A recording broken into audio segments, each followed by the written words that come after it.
Ladies and gentlemen, welcome to It's Rainmaking Time. This is Kim Greenhouse. I've long been interested in examining peer review, which has been established to ensure quality and accuracy of academic research and publications. This has been the credibility maker of ideas, inventions, and new paradigms in both trade and journal publications.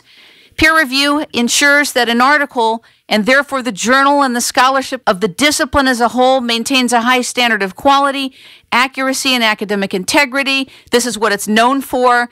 When you consult peer-reviewed sources, you're tapping into a wealth of established, verified knowledge. But does this mean that non-peer-reviewed materials have no value? What happens if academics refuse to peer review? Are they the only arbiters of quality and accuracy? Few people outside of academia know what peer review is and how it operates. And like most ideas and methods, peer review has evolved from its original purpose in ways that many academics never anticipated. Some of these were part of the scandals involving climate science and the perversion of the scientific and the academic method. In fact, it's become an incestuous system that often invites corruption and territoriality so that new discoveries cannot make their way to the world. Peer review is seen by some as antithetical to innovation and perpetuates prevailing wisdoms. We need a new and better process and paradigm because of the hugely important implications for the betterment of all society. And with us today is Gavin Menzies, the author of the blockbuster 1421 and 1434, and Dr. Tim Ball, a climatologist, educator, environmentalist, and writer from Canada who joins us today to lay out what we need to know about peer review, their thoughts and experiences with it. Gentlemen, thank you for being here today. Welcome to It's Rainmaking Time. Well, thank you very much for inviting me. All right, Dr. Tim Ball, explain in your longstanding experience inside academia, what is peer review, how did it get started, and how is it used? And then, Gavin, I want to call upon you to add to this. Thank you. Well, I think that it's like with so many things, they start as a fundamental idea with a specific purpose, and that gets perverted over time, and of course, as with anything, can be used for good or evil. And peer review was the idea that you could use the knowledge and experience of people in a particular area to determine whether your ideas and research had some validity to it. In fact, just to illustrate the idea, I practiced, and I'm not ashamed of this, of I would write an article and be somewhat have trepidations about it, and I would send it to a journal for review in order to get the feedback from people that I couldn't normally contact. And of course, it also allowed me then to anticipate any criticisms of the article, and therefore that it would go out as a much broader and more acceptable idea. But that, of course, that practice by me is a sleight of hand in a way, but it speaks to how easily the peer review process can be misused. And I think that the part of it came with two things. One was increasing specialization, that the group of people that became qualified to peer review narrowed. And even though peer review is done without the names of the reviewers being out there, and I happen to think that's part of the problem, you could get an article to review, but because the field was so small, you knew who had written it, and therefore it was very easy to take control. So the specialization issue. The other is that the control of publishing. And that became a difficulty because academic journals developed this peer review process, and as part of the publishing angle, and that became exploited. And I realized that when I focus specifically on climate science, I realized that, but I became very suspicious when the people at the Climatic Research Unit started saying, well, that person doesn't have peer-reviewed articles. It became a weapon rather than what it was originally intended for, a device to ensure a wide ideas, and that ideas that had some logic to them. So what had started out as a good idea gradually became perverted and misused. That's within the academic world, but the idea of peer review goes beyond that. Gavin, what has been your experience in the publishing of 1421 and 1434? I realize that they're New York Times bestsellers. They've been around for years, and it took off. But you have your own experience with this. Well, Kim, my experience, which is a very small part of history, is that peer review is an absolute disaster as far as historians are concerned. To give an example, I've just, in fact, sponsored a number of talks at the Royal Geographical Society in London, at which Emeritus Professor John Sorensen and Emeritus Professor Carl Johannesson spoke or gave talks. Now, they're two historians who have specialized over the last 50 years in outlining the history of contact between the Old World and the New from 7000 BC onwards.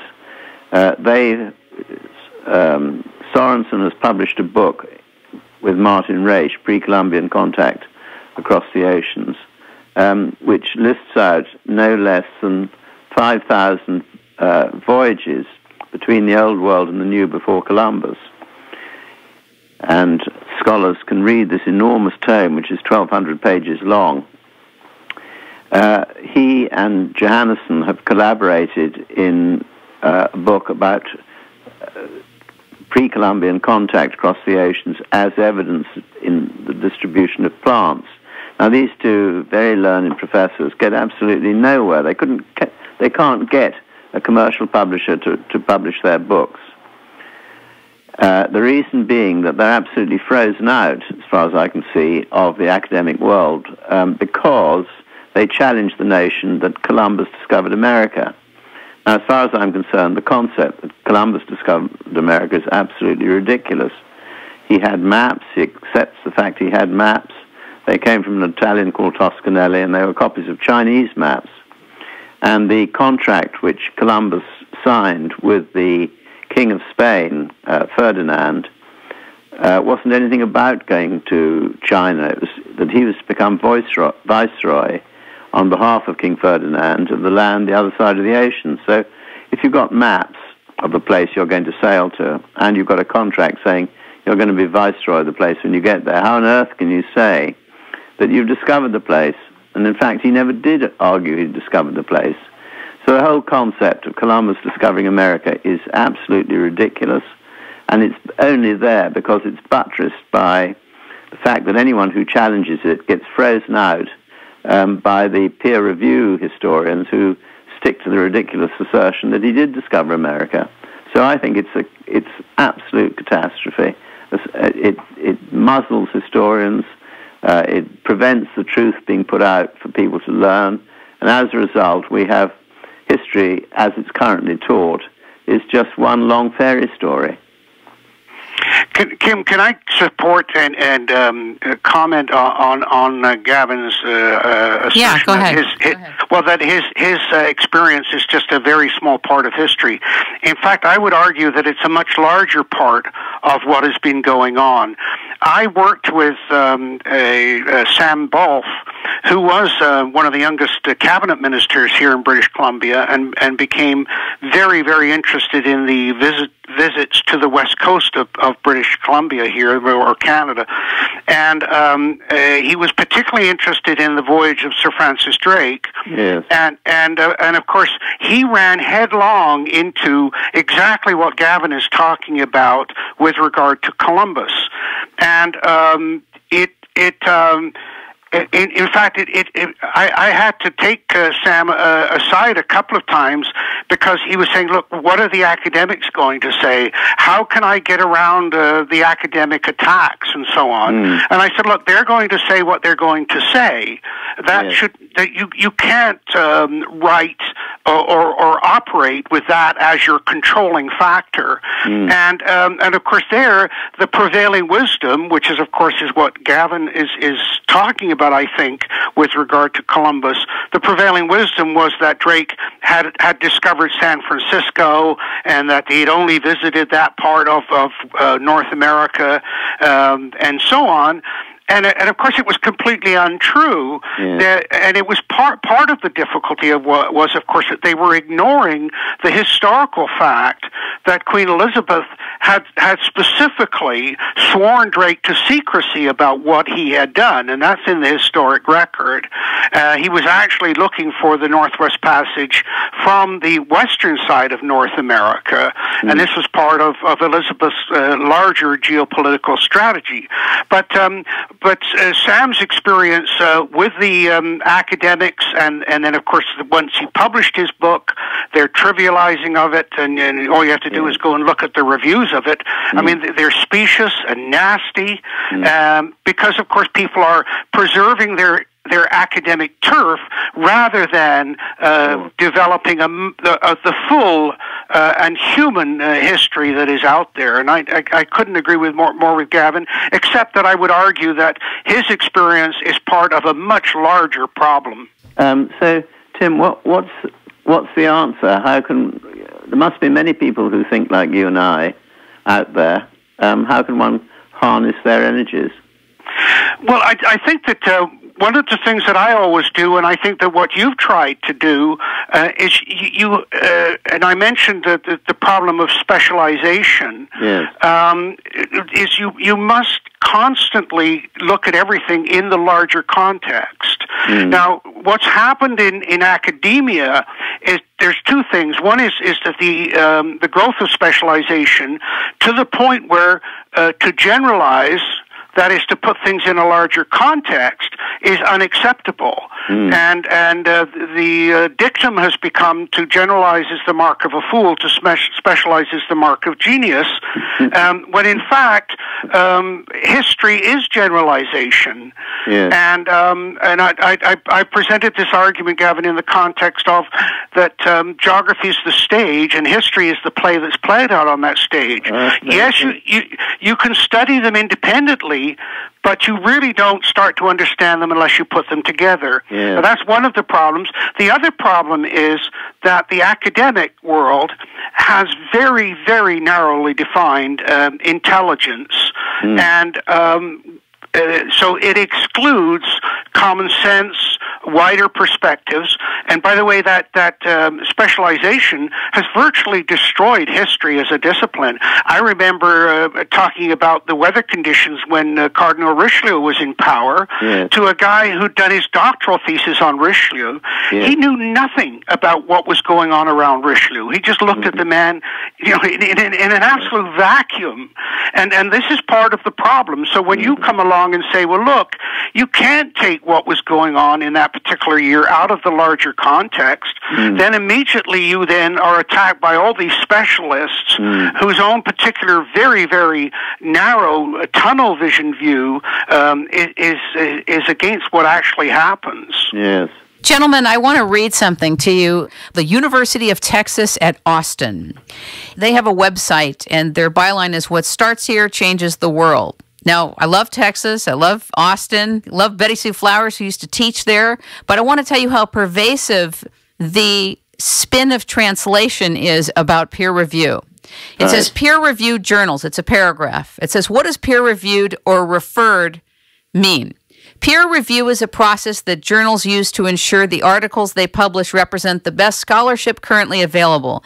When an article is submitted to a peer-reviewed journal, the editors send it out to other scholars in the same field, the author's peers, to get their opinion on the quality of the scholarship, its relevance to the field, its appropriateness for the journal. Publications that don't use peer review, and they cite Time, Cosmo, and Salon, Just rely on the judgment of the editors, whether an article is up to snuff or not. That's why you can't count on them for solid scientific scholarship. Well, if I may comment from an amateur historian's point of view, I think they completely ignore the immense trouble that publishers take to ensure that what their authors write is accurate. When I wrote 1421, there were no less than 12 internal reviews of what I'd written by different editors within Transworld to make sure that everything was as accurate and as well checked as it could be. And the same was my second book, 1434, with HarperCollins, exactly the same. So publishers really do take a tremendous amount of trouble to cross-check what authors have said, so they don't print nonsense. So I absolutely disagree with what that article you've just read said about ensuring accuracy. It ensures a straitjacket, really.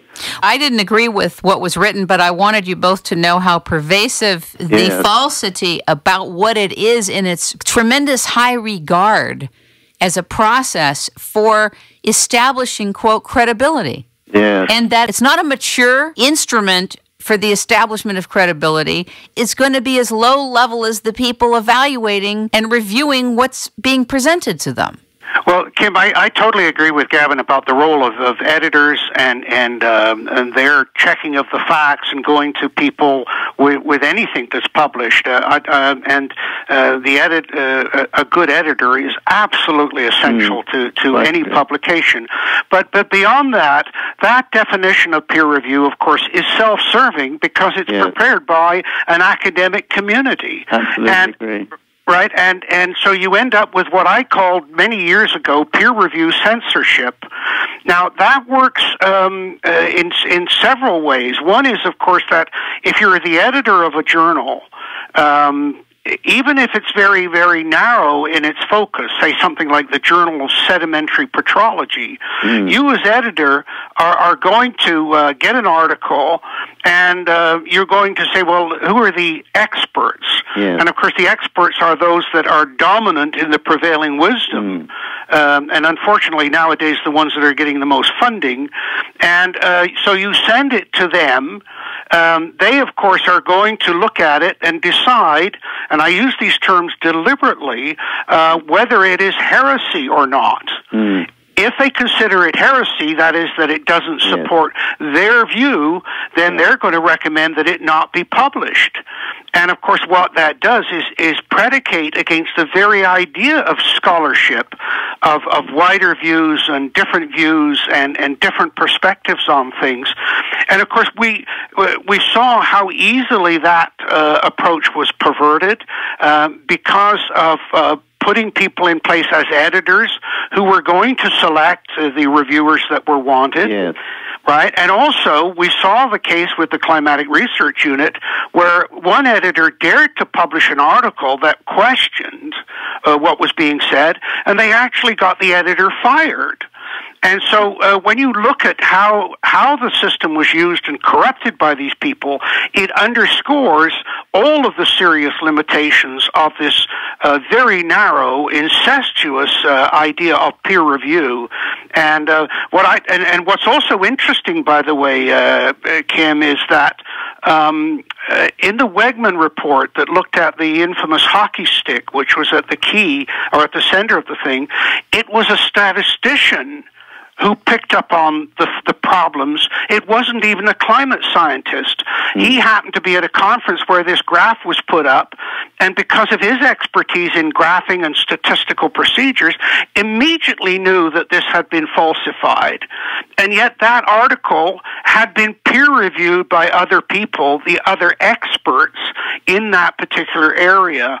And of course, the fact that it was somebody from a completely different specialization shows how this has seriously affected research, knowledge, and understanding. Yes. Have you any ideas, Tim, how the system's going to be changed, or do you think it'll just carry on as it is? Well, unfortunately, it's going to carry on as it is because it's not only that they have narrowly defined areas of research, the specialization area, but also because they very, very narrowly defined intelligence. I mean, one of the things that I like to point out to people, and I used to do to my students, was the whole morality of the Crocodile Dundee movie, to put this into the sort of more general context, was that here was somebody from the outback of Australia who could survive very nicely in New York, but a New Yorker couldn't survive in the outback of Australia, yet who was calling who primitive?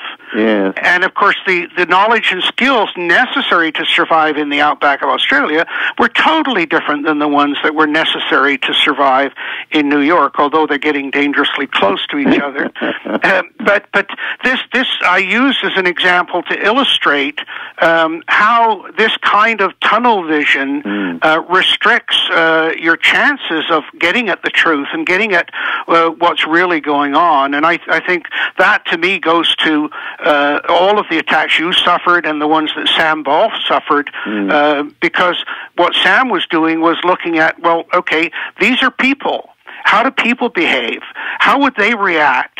And by the way, I happen to think that one of the good things about the biography of Columbus was by Samuel Eliot Morison, where he said, look, I'm really not going to get into Columbus's mind unless I sail the routes that he sailed. And he did that. And of course, he also, as you probably know, speaks to all the things you mentioned with regard to Columbus, the amount of information Columbus had, the person generally known at that time as the navigator who was invited to Columbus's house and mysteriously died on the weekend he was visiting, and the gathering of knowledge that Columbus had from people who had already done the things that he was setting out to do. And so I think that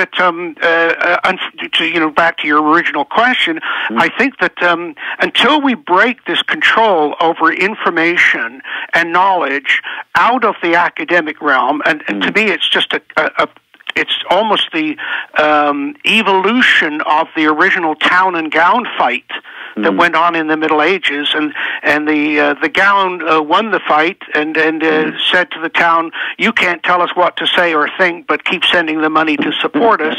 Until we move on from that evolution, I don't see much change coming.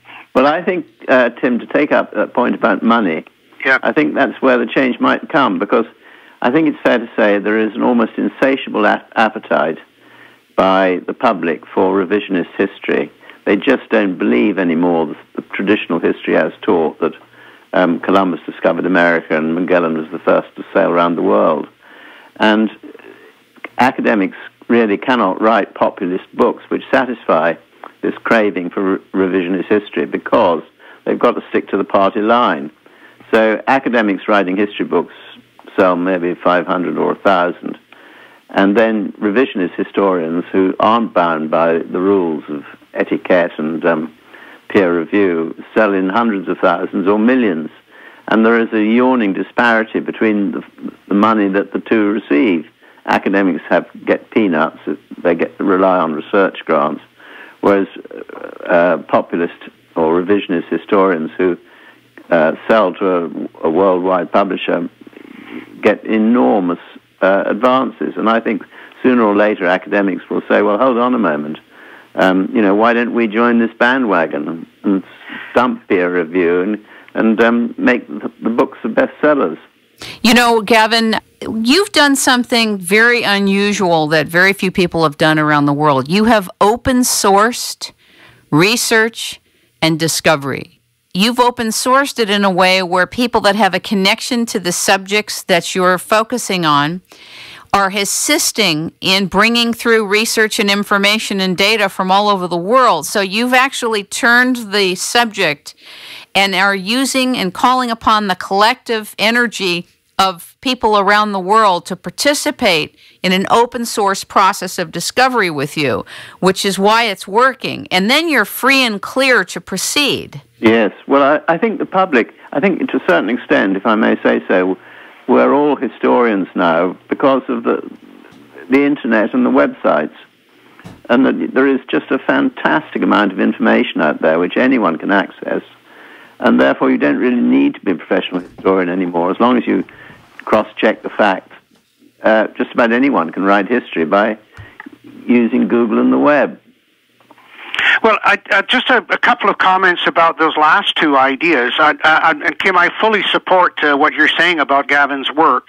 One of the things that I noticed working in archives and with other academics, there's a frightening tendency, because of course you become defined by your very narrow area of expertise, and then of course the ability to keep the funding coming for that, is that academics tend to find something, and I'm talking now specifically about my experience with the Hudson Bay Company archives in Winnipeg, that an academic would come in, find a particular journal, and then develop an idea out of that, but then almost take possession of that idea in that journal. It became theirs, and rather than disseminating and sharing that information, they tended to guard it and to protect it. And to me, that's the complete antithesis of education. Yes. And so that's part of the difficulty. But back to Gavin's larger point, I also worked with Peter Newman, who published a 3-volume set on the history of the Hudson Bay Company. Yes. And to illustrate the points that Gavin was making, when he called me and said, "Would you help me with advice, because you've read a lot of the archives and you have a lot of expertise," I said I'd be very happy to do it. His immediate reaction was, "Oh, thank you. Most of the academics have turned me down." Now, of course, the problem is they turn you down, and then they reserve the right to criticize once you bring this stuff out. Yes. And in my view, if you're not prepared to help, then you essentially remove your right to criticize later.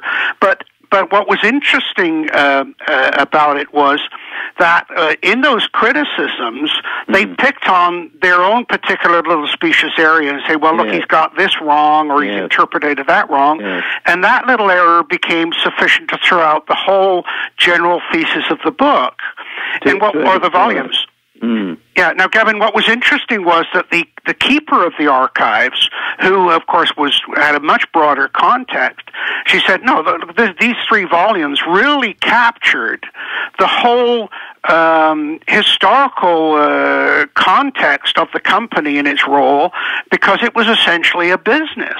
Yes. And the academic historians had, of course, completely missed that point. And the debate went on between Newman and the academics who attacked him, and it was a very interesting debate to watch. In fact, I used some of the letters and articles written about it in my seminars on this issue of the academic. Now, the truth is that there is a place for both, and Newman made the argument that the one that Gavin has just made, that the public want to read the broader histories. They want the wider picture and the integration and so on. And those can only be done effectively with the individual studies of the academic.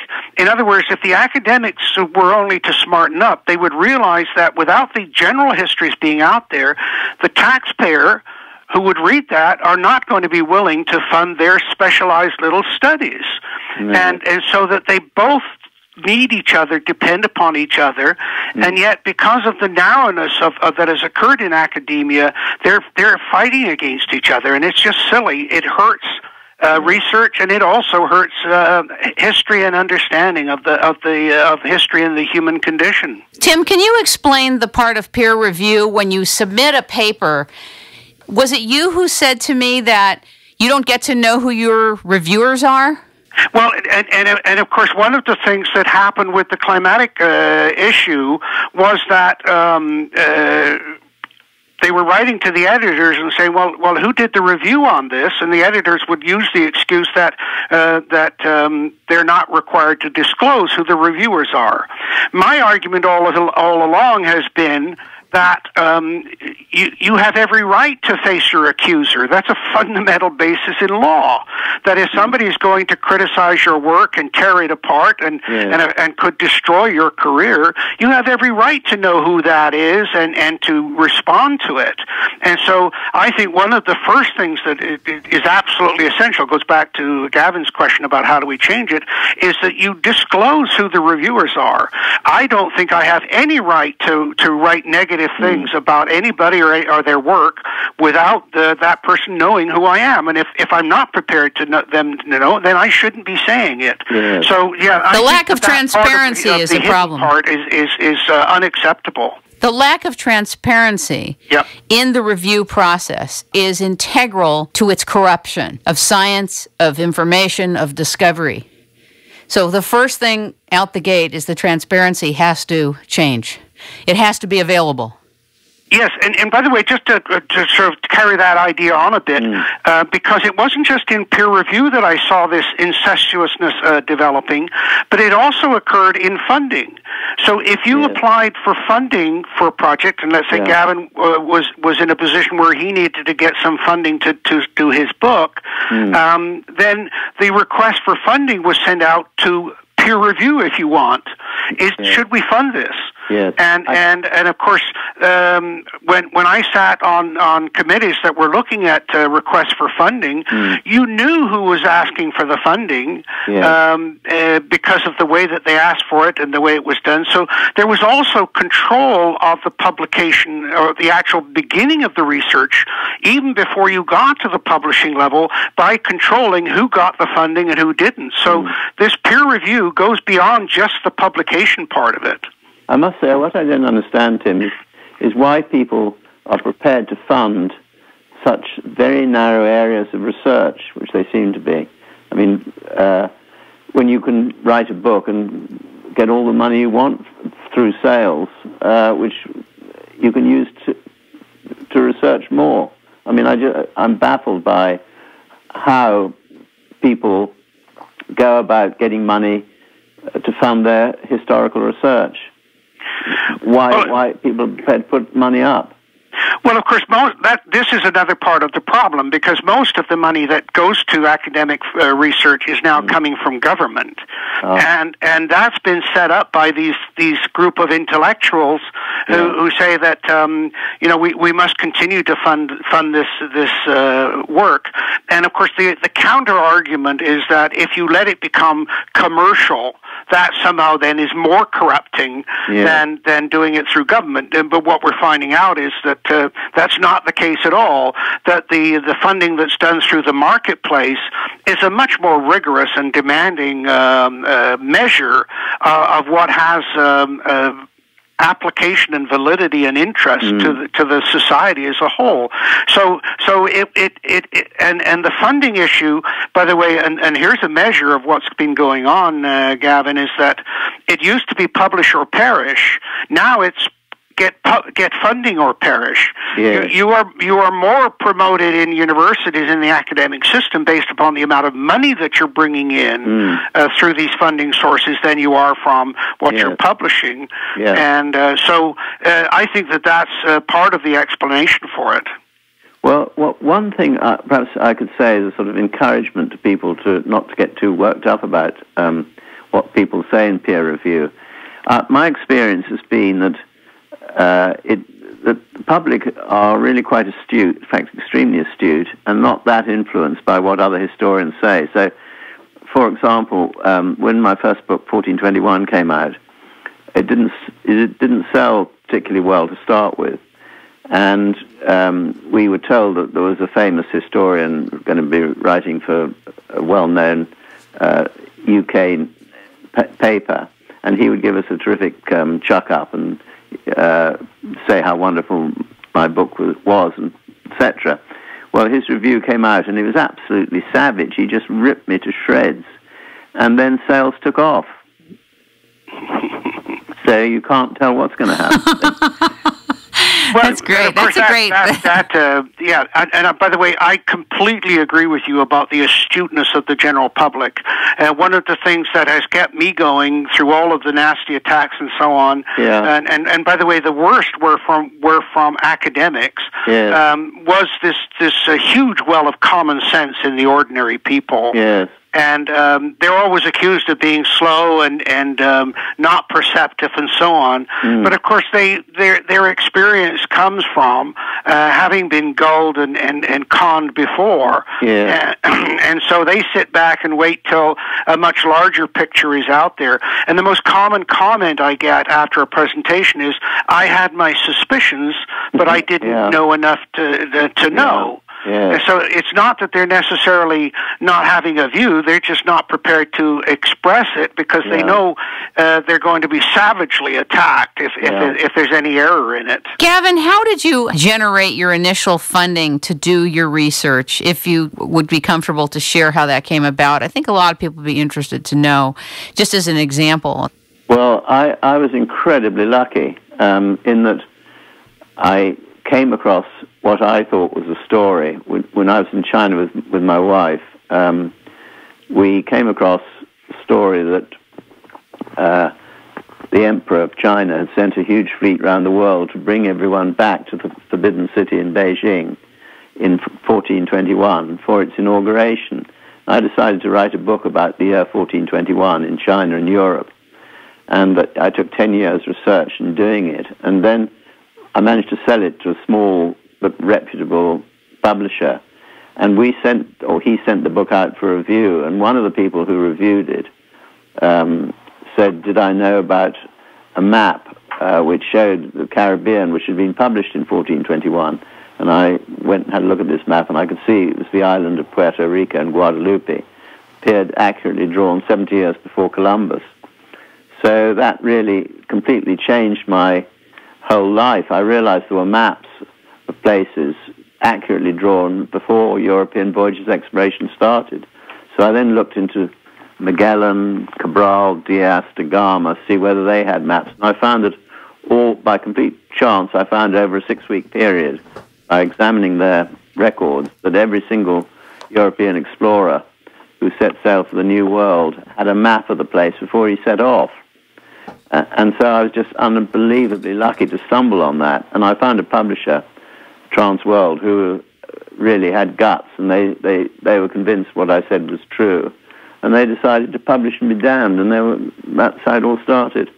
That's amazing. And one of the things I wanted to share about my experience of you, Gavin, is that you empower other people, even if they find information or have discoveries that go beyond the year 1421. I thought that the work of Charlotte Harris Rees in Secret Maps of the Ancient World, and your advocating her and that groundwork is amazing and so unusual for the realm of discovery. Most people would try to hide that information. I think it was incredible of you. You're very kind to say so, but I think just to put that in context, Charlotte Harris Rees inherited her father was a missionary in China, and she inherited his maps, which were very old Chinese maps of the Americas going back to 200 or 300 BC. So she showed me these maps at the Library of Congress where they were on loan to, and I went and had a look, and I was absolutely amazed. It showed that the Chinese had been sailing backwards and forwards to the Americas for 2,300 years. So I thought it was just a very interesting story, and sure enough, she managed to find a publisher, and I think her book sold jolly well. Well, that's what I'm talking about. That's the opposite of how a lot of discoveries are received. If that were in a purely academic circle, it would be vilified, it would be thrown out, because it goes even further to reinforce the fact that it wasn't Columbus who discovered America, but that it's even thousands of years before 1421. And so what you're doing, it's really a great adventure. It's an amazing, I mean, as I say, at the Royal Geographical Society last Friday, Emeritus Professor Carl Johannesson and John Sorensen talked about their books, and their books describe multiple voyages between the old world and the new, sailing from the old world to the Americas right back to 7000 BC.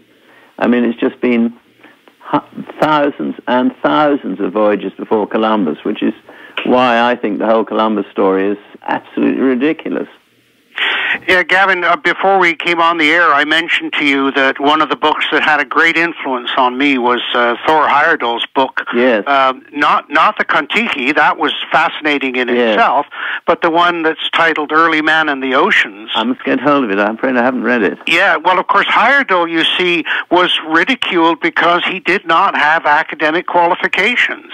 Yeah. And yet that book, Early Man and the Oceans, speaks to this evidence of people traveling on the oceans long before historians give any credibility to it at all. But the other thing I want to support is your point about the Chinese information, the maps and so on. This is part of what I have seen in science is this Western cultural bias, which of course assumes that only what Western European people did is the earliest and therefore the most important. I worked with Chinese climatologists who were this was before climate became an issue, and they were looking at expanding food production in northern China in cold climates. And of course, as a Canadian who looked at food production, I discovered that their view of the world was completely different than mine. And this naive idea that the world has that, oh well, you know, the Americans are going to talk to China about climate and so on, and they're talking to them as if they're seeing the world in the same way, is so naive and arrogant. And I think that underlies a lot of what you discovered. And also working with Russian climatologists, Borisenkov, who was a historical climatologist, again a completely different view of history in the world, and understandings of things, and so I think that underlines a lot of what you are talking about. But it's just a couple of quick points. One of the things that has affected the funding, and I got this from a cabinet minister, a politician who appointed me to a board, and I said, how do you make decisions on funding? And he said, I look at Frankenstein projects. And I said, what do you mean by that? And he said, look, if the project has a clear ending to it, that is that, let's say, Gavin comes in and wants $10,000 to research and publish this book. I know that when the book is published, it's finite. The money's there, bang, it's over with. If Gavin comes in and says, look, I want to start publishing a monthly journal, there's no end to that.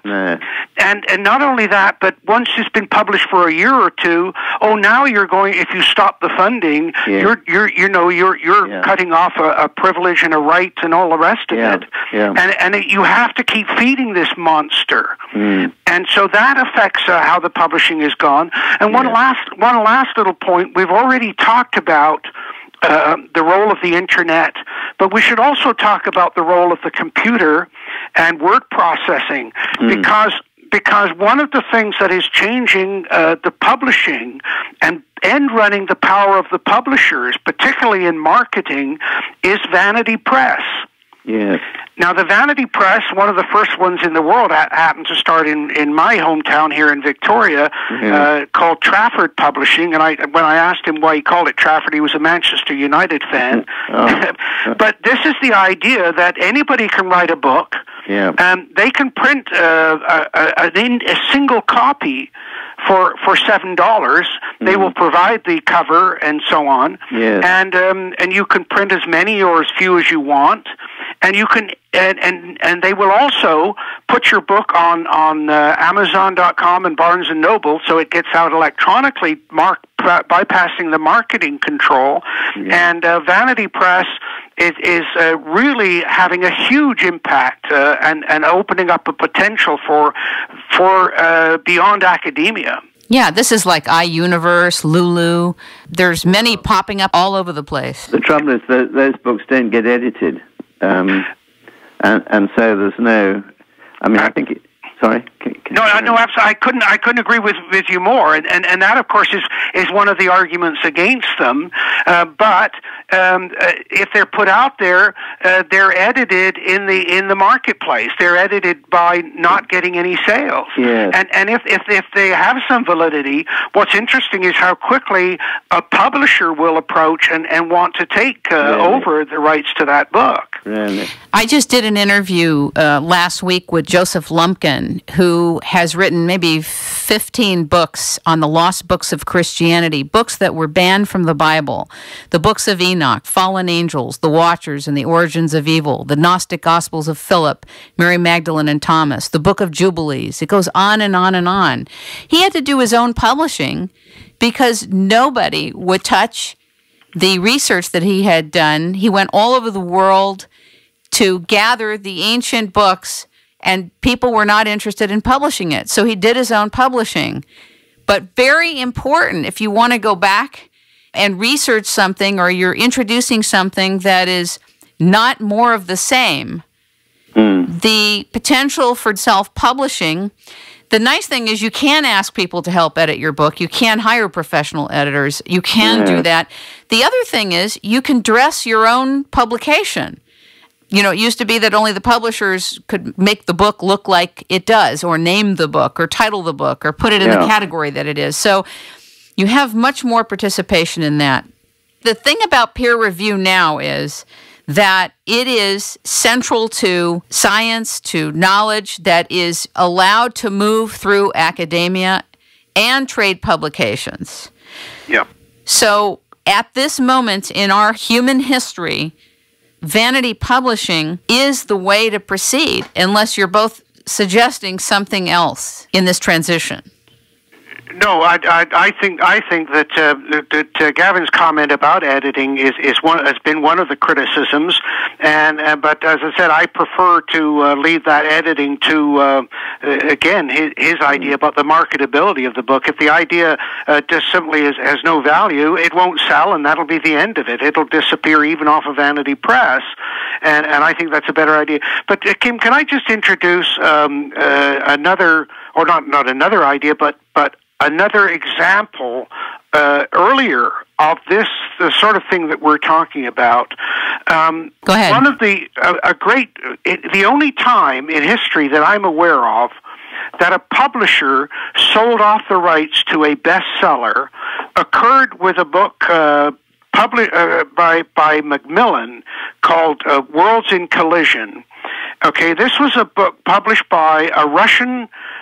He was actually a medical doctor who ended up getting PhDs in astrophysics and so on, by the name of Immanuel Velikovsky. Oh, Velikovsky, yes. Yes, and this is a classic example of academia silencing somebody who dared to come forward with ideas that did not fit that prevailing wisdom. And of course, at the heart of the attacks was the dean of geology, Harlow Shapley, who actually got Macmillan to sell off the rights to that book by threatening them with stopping all of the publications or authors of textbooks. And for Macmillan at the time, their textbook business was huge. And Shapley said, I will effectively shut down your textbook side of it if you continue to publish this book. And of course, Velikovsky, what was interesting was that a lot of his predictions and ideas turned out to be absolutely correct. But here's an early version of a person's career and credibility being completely destroyed by an academic. And by the way, it was interesting that the students at Harvard, through freedom of information, got access to the letter that Shapley had written to Macmillan, threatening them, although Shapley had publicly denied that he'd been involved. So this sort of thing has been kicking around for some time, and it really, I think, needs to be openly discussed, as we're doing here, and addressed, because it's limiting our ability to understand. Well, I'm glad. I've learned a lot this evening.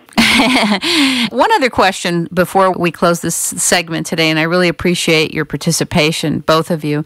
Gavin, what do you think people can do right now to bring discovery and research findings so that they go open source? What can you say to the public who may feel that if they're not peer-reviewed and they don't make it through peer review, that they're finished? Well, I think that the market will do it, that more and more revisionist histories will come out. They'll sell in bigger and bigger quantities. And authors will say to themselves, well, why bother with peer review? You know, just get ahead and find a publisher and publish. And so I think the whole historical market will get smaller and smaller as far as professionals are concerned. And people like myself, amateurs, will have a bigger and bigger field. So I think the market will sort it all out for us. That's exciting. No, and I completely concur with that. And by the way, my experience, of course, they'll argue that, the amateur is not schooled and it can be misled and so on. When I was reconstructing the temperature graphs from the amateurs of the fur traders of the Hudson Bay Company, yes, I found that their details and their accuracy was greater, and you could measure this statistically, than the modern official government record of temperature recording, because yes, there's nobody more dedicated than the amateur to do things. They're doing it. Yeah, they're doing it for the sheer excitement of the knowledge and information. And so I agree with Gavin. I think that's what's got to happen is just go ahead and just ignore the criticisms. In fact, we're almost at the point where the more somebody is attacked, and the more nasty the attack, that has almost become a measure of how close to the truth of the cover-up we're getting. I entirely agree with that. Absolutely. Yeah. It's like I was giving a talk a little while ago, and a friend introduced me, and he said, Tim has always taken flak, but right now the flak is really heavy. You know you're near the target then. Yeah, well, exactly. The old wartime thing, yeah. If you're getting heavy flak, you're over the target. And so I think that's almost become a measure and can almost be a guideline. And by the way, it does intrigue people, as Gavin has implied with once he was attacked. That piqued people's interest and said, well, yeah, absolutely. Yeah, actually, Gavin is attacked a lot. There was someone that came in, Jeff Wade, and started to comment on the interview I did with Gavin a couple of months ago, and then I looked on Google, and this man spends his life's energy trying to prove Gavin wrong. And so there's always going to be that. I mean, that's the risk you take when you move into discovery and you are moved by discovery and bringing in new knowledge and uplifting ancient knowledge that may have been buried or lost or just hasn't been tended to yet. Well, and of course, Gavin might have the experience, as Galileo did, of being forgiven by the church 390 years later. Well, I'm conceited, but not that much.